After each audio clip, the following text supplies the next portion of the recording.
Welcome to another episode of My Weird Prompts, an AI-generated podcast featuring the random prompts of Daniel Rosehill as answered by a revolving cast of friendly AI characters. Join us for deep dives into AI, technology, and whatever other random thing Daniel finds fascinating today. Subscribe on Spotify or your favorite podcatcher. Now, today's episode. This episode was generated using artificial intelligence. Please verify facts. Hi there, Herman and Corn, and we've talked in a few episodes about the very interesting world of networking and how we move packets of data between computers and the different protocols. And we've also talked about the radio spectrum a bit, about this kind of invisible world that surrounds us and permeates us, in which if you think about that too much, you feel like we're all actually kind of living in our real life version of the Matrix. We're all constantly surrounded by radio waves of different kinds. It might be our home Wi-Fi, it might be our radio frequencies, and that's in the air all of the time. We've talked about how sometimes that makes life challenging when trying to get a network set up, particularly the very cluttered 2.4 gigahertz frequency. And I believe, if I'm remembering correctly, that these frequencies grew out of the ISM bands, industry, science, and medicine, a portion of the radio spectrum that was kind of kept lightweight for regulation, that people could do things without needing to get a license just to own a Wi-Fi router.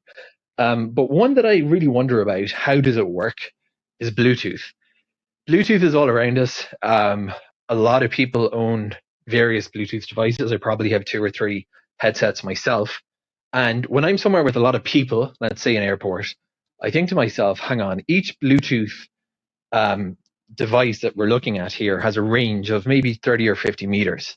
So if you're queuing up for, to board a flight or something, and you look around and half the people are listening to their music, that's a huge amount of things all trying to work on the same frequency. But I've never had the experience of accidentally, just kind of going on my phone, turning on Bluetooth, and I hear somebody else's music.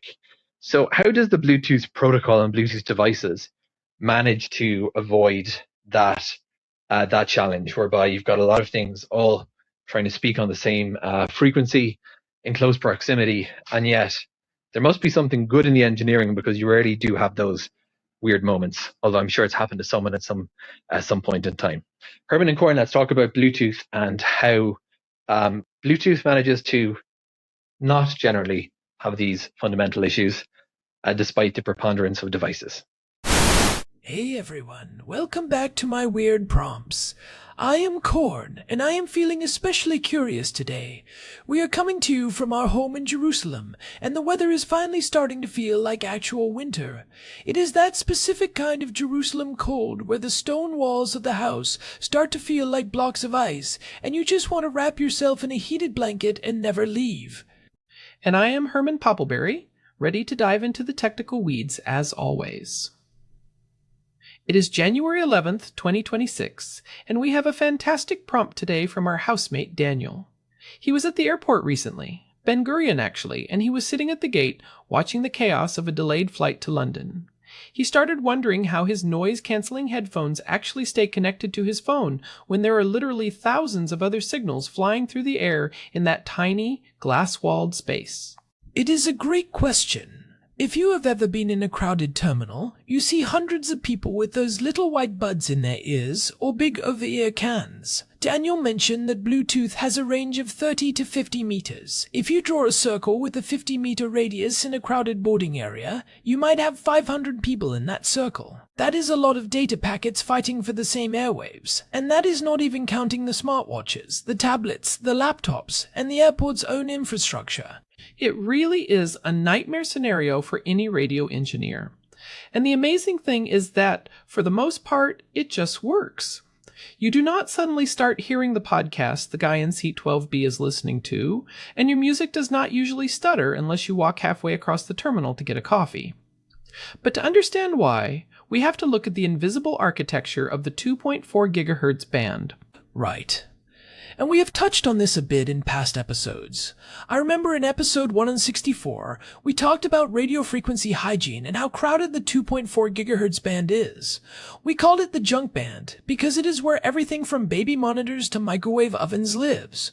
But Bluetooth seems to have some special tricks up its sleeve that make it more resilient than your average Wi-Fi connection in those high-density spots. Exactly. To understand why Bluetooth is so robust, we have to talk about its philosophy. Most wireless protocols are like a person trying to shout across a room. If everyone shouts at once, no one hears anything. Bluetooth is more like a group of people who are all constantly changing which language they are speaking and which corner of the room they are standing in 1,600 times every second. It is a technique called frequency hopping spread spectrum, or FHSS. 1,600 times a second? That seems incredibly fast. I can barely decide what I want for breakfast in 1,600 seconds. So, let us break this down. Where did this idea even come from? It sounds like something out of a spy novel. It actually is. FHSS was co-invented by the actress Hedy Lamarr during World War II. She was not just a Hollywood star, she was a brilliant inventor. Along with composer George Antheil, she developed a system to prevent torpedoes from being jammed by enemy radio signals. They used a player piano roll to synchronize the transmitter and the receiver, making them hop between 88 different frequencies. The idea was that if the enemy tried to jam one frequency, the torpedo would already be on a different one before the jammer could catch up. That is incredible. So, modern Bluetooth is essentially using a World War II torpedo guidance system to play my lo-fi hip-hop beats. In a very direct way, yes. In the case of Bluetooth, it is using that 2.4 GHz industrial, scientific, and medical band. Now, Corn, do you know how many different channels it actually has to hop between? I remember you mentioning 79 for the older versions, right? Spot on. In the standard Bluetooth Classic protocol, it divides that band into 79 different channels, each one megahertz wide. For Bluetooth Low Energy, which is what most of our wearables and headphones use now in 2026, it uses 40 channels that are 2 megahertz wide. This wider spacing helps reduce interference even further for low-power devices. Okay, so you have these channels. But if I have my phone and my headphones, and you have your phone and your headphones, how do our devices know which channel to hop to next? If it is random, would we not eventually land on the same channel at the same time and cause a collision? That is the clever bit. When you pair your devices, they establish a shared clock and a specific hopping sequence. It is pseudo-random, meaning it looks random to an outside observer, but both the phone and the headphones have the mathematical key, the seed for the random number generator, to know exactly where the next hop is going to be. They are perfectly synchronized in time and frequency. So even if your device and my device happen to hit the same channel at the exact same millisecond, we are only there for 625 microseconds before we both jump to different, likely non-overlapping channels. That is less than 1,000th of a second. Precisely. The odds of us colliding on every single hop are astronomical, and even if a single packet of data gets lost because of a collision, which does happen, Bluetooth has built-in error correction and retransmission. It uses something called a cyclic redundancy check to see if the data arrived intact. If it did not, the receiver just says, "Whoops, didn't get that one, let me try again on the next hop." Because it is happening so fast, and because modern codecs like LC3 are so good at masking tiny errors, your ears never perceive the gap. You mentioned LC3. We should probably explain that, because in 2026, that is really the standard, isn't it?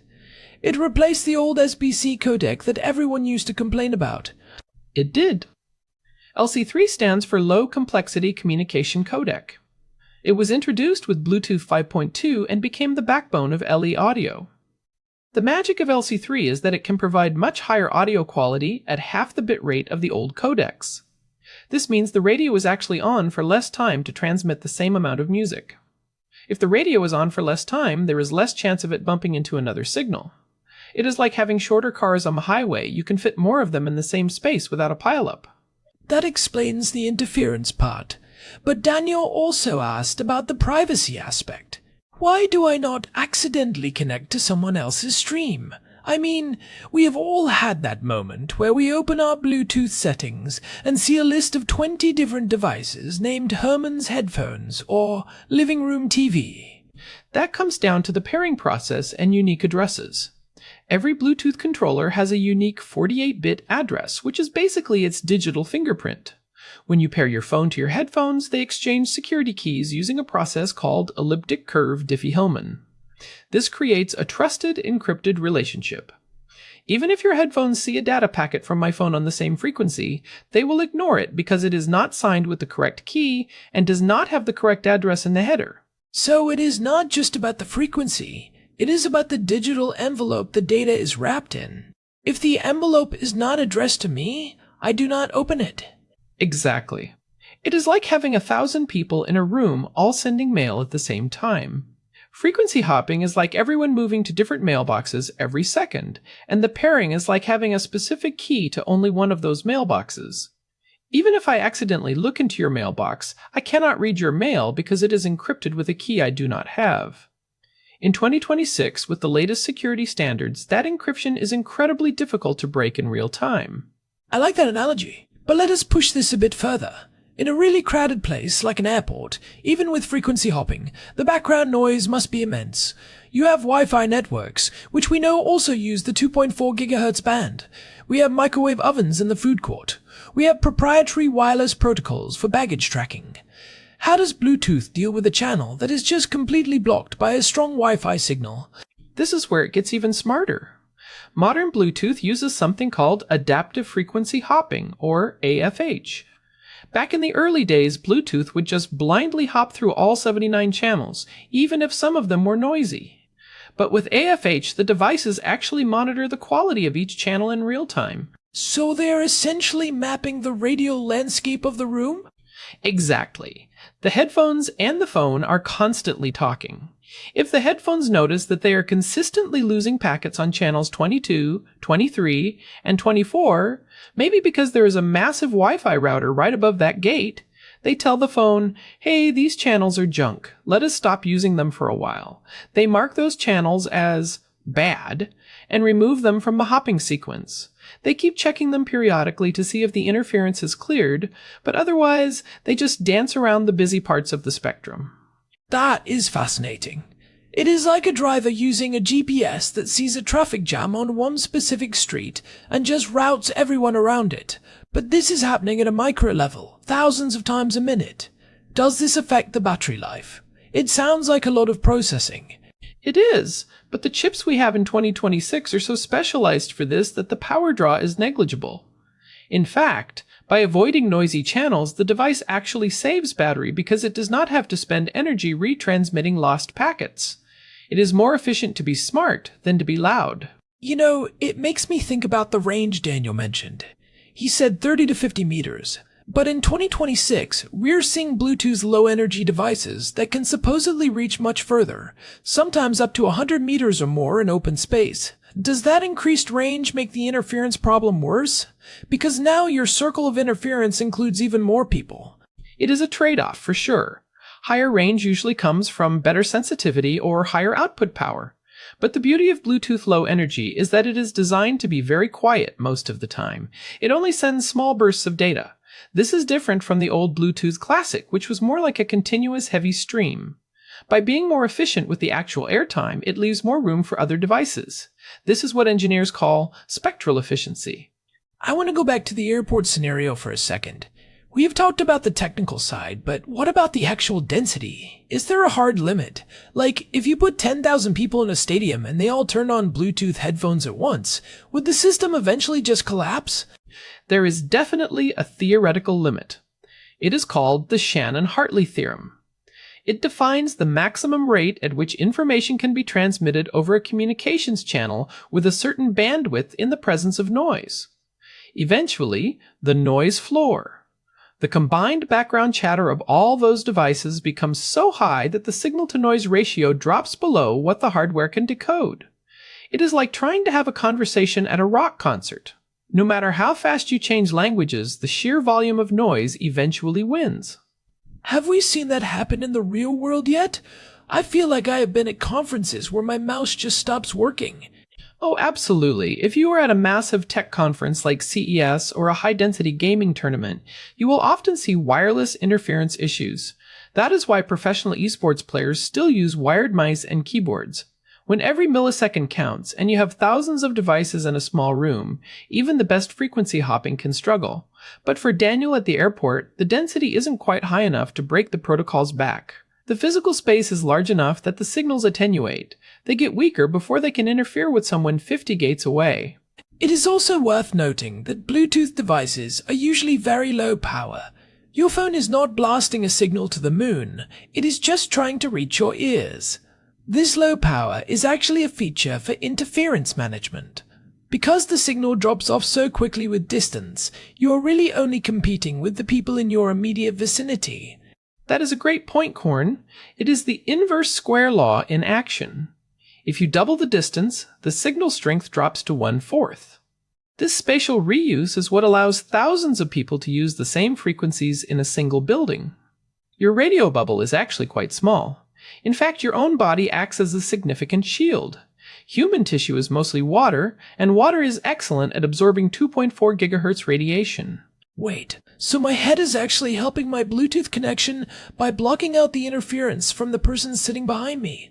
Exactly. Your skull is a natural signal dampener. Engineers call it the head shadow effect.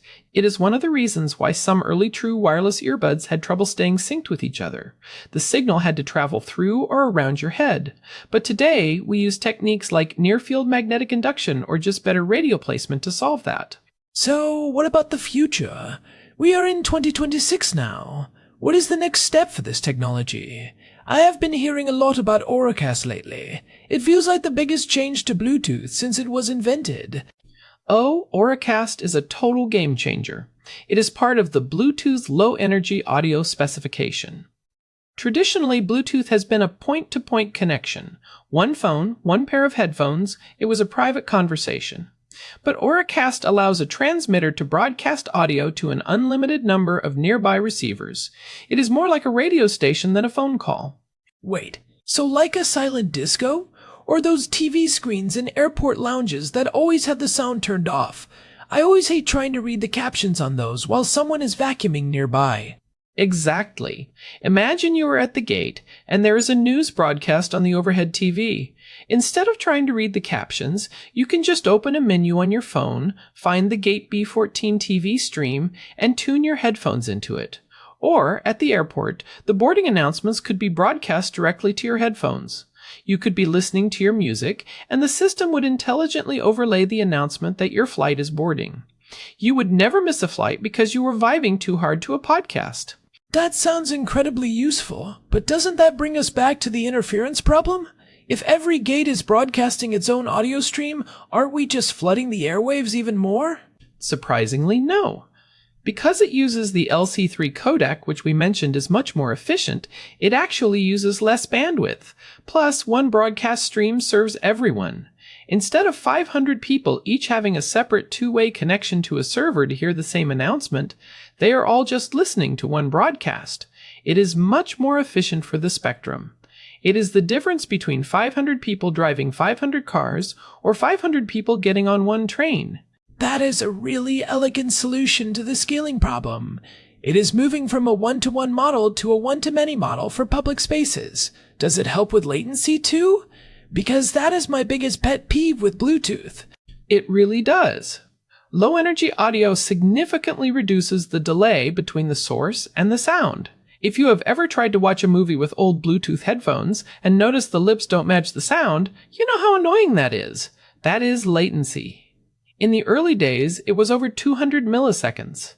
In 2026, with LE audio, it has dropped to under 20 or 30 milliseconds. That is fast enough that the human brain can't perceive the lag. It is essentially real time.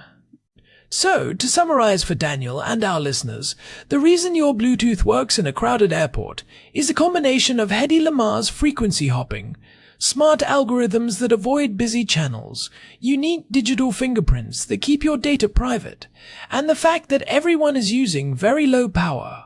It is a massive, coordinated, invisible dance. It is honestly a miracle of cooperation between devices that don't even know each other. Beautifully put. It really is a triumph of engineering. These devices aren't just shouting, they are listening and adapting to each other. They are being good neighbors in a very crowded neighborhood. You know, Herman, I was thinking about the accidental music part of Daniel's question. Has there ever been a security flaw where that actually happened? I mean, not just a hardware glitch, but a fundamental break in the protocol. I remember hearing about something called bluejacking back in the day. Bluejacking was mostly just sending unsolicited business cards or messages to people's phones.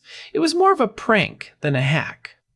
But there have been real vulnerabilities. You might remember the Blueborn or BIAS attacks. Those were sophisticated exploits that allowed an attacker to take over a Bluetooth connection or spoof a paired device. But those are very targeted. The idea of just accidentally hearing someone else's music because of a crowded room is almost impossible because of the way the packets are addressed and encrypted. You would need to intentionally break the encryption of a specific device, which isn't something that happens by accident. It is reassuring to know that the weirdness of the prompt is actually solved by even weirder math and physics. It makes me feel a lot better about wearing these things all day. That is the theme of this show, isn't it? The deeper you dig into the mundane things we use every day, the more alien and incredible the technology actually looks.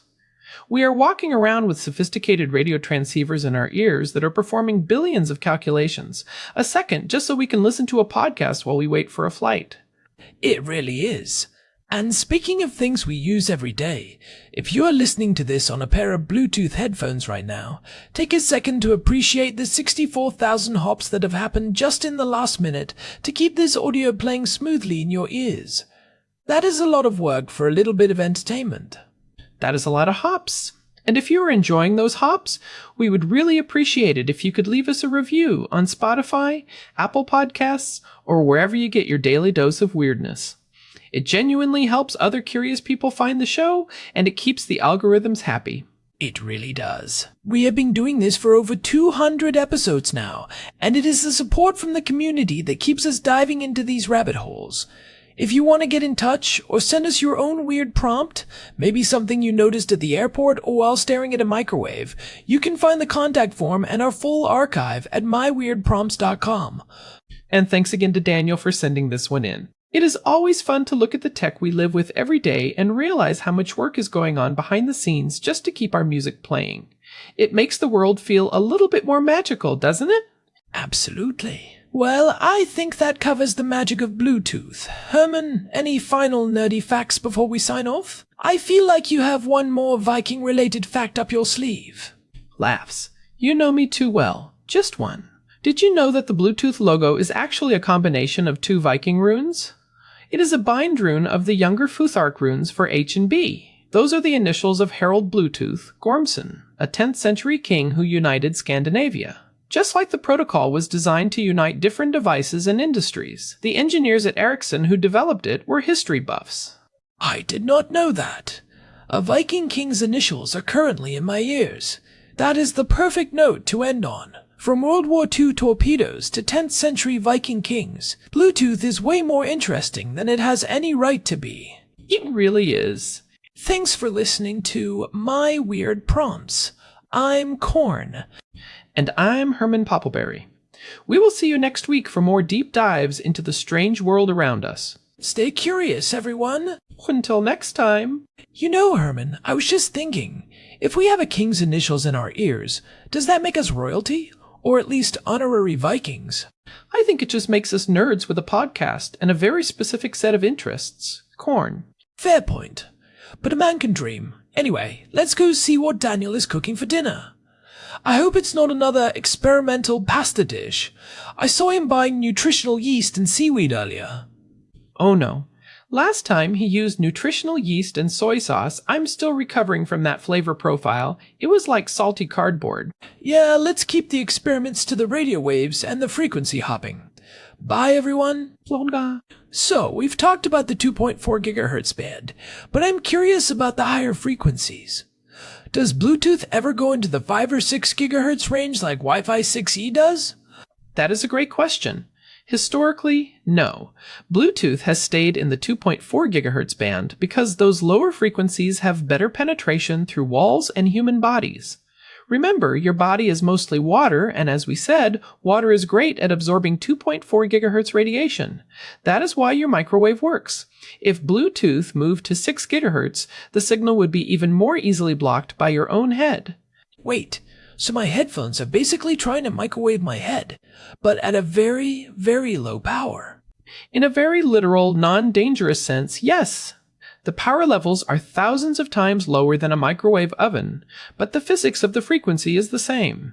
But if Bluetooth moved to 5 or 6 gigahertz, it would have a much harder time passing through your skull to reach the other earbud. The signal would be blocked just by you existing. That makes sense. I've noticed that with my Wi-Fi. If I go into the next room, the 5 gigahertz signal drops way faster than the 2.4. It's like the walls are made of lead for the higher frequencies. Exactly. It is all about the trade-offs between bandwidth and propagation. Bluetooth chooses propagation and low power over raw speed because you don't need gigabit speeds to listen to a podcast.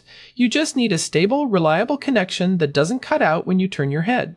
And that reliability is what we're all after, especially when we're stuck in an airport for 4 hours. All right, now we're really going. See you guys.